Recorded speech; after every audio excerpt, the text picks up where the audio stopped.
Sir, Humayun Kabir ने आज कहा है कि टीएमसी का साथ मीम का अंडरस्टैंडिंग है, इसीलिए इलेक्शन से पहले स्टिंग ऑपरेशन करके उनको बदनामी किया जा रहा है, आज कहा है। अब वो देखिए, हमको कभी इनसे जोड़ देते, कभी बीजेपी से जोड़ देते, कभी टीएमसी से जोड़ देते। अब ये किस किस से जोड़ेंगे नहीं मालूम मेरे को, मगर हम अपना काम करेंगे और हम हरगिज़ इस बात को बर्दाश्त नहीं कर सकते कि बंगाल के मुसलमानों की इंटीग्रिटी को कोई क्वेश्चन किया जाए।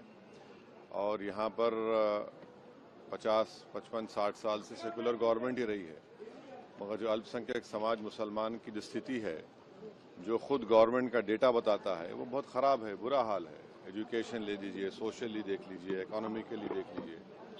तो हमारा मानना है कि जब तक अल्पसंख्यक समाज के एक इंडिपेंडेंट पॉलिटिकल लीडरशिप नहीं होगी, ये जस्टिस उनको नहीं मिलेगा।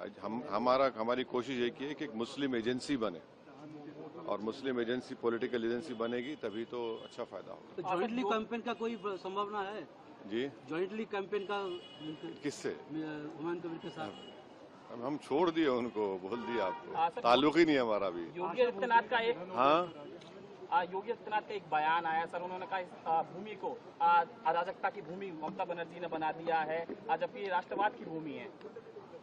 ऐसा है ना कि ना बीजेपी ना टीएमसी मुस्लिम पॉलिटिकल एजेंसी को बर्दाश्त करते हैं।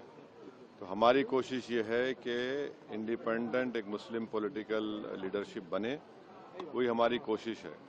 और क्योंकि ये सब ये चाहते हैं कि हमको वोटर की तरह देखा जाए। एमआईएम मीम पार्टी ये कह रही है कि आप सिटीजन विद राइट्स बनिए, और उसके लिए हम कोशिश कर रहे हैं। यूसीसी को हर रैली में ममता बनर्जी बेहद खतरनाक बता रही है जनता को संबोधित करते हुए।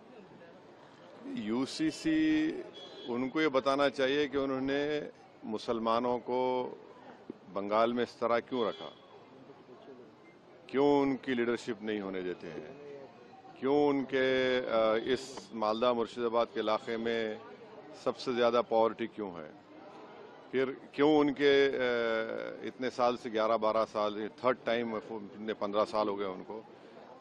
आप देखते हैं कि 7% मुस्लिम एम्प्लॉयमेंट है।